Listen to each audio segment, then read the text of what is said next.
চট্টগ্রামের ডবল মুরিংয়ের আগ্রাবাদ হাজীপাড়া ও বায়েজিদ এলাকায় পৃথক দুটি সংঘর্ষের চেষ্টায় ঘটনায় 2 জনকে গ্রেপ্তার করেছে পুলিশ। গ্রেপ্তারের বিষয়টি নিশ্চিত করেছে নগর পুলিশের জনসংযোগ শাখা।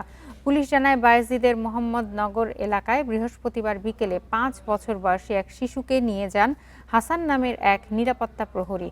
পরে ওই শিশু কোনো মতে হাসানের হাত থেকে ছাড়া পেয়ে বাসায় ফিরে শ্লীলতাহানি ও ধর্ষণের চেষ্টার কথা জানায়।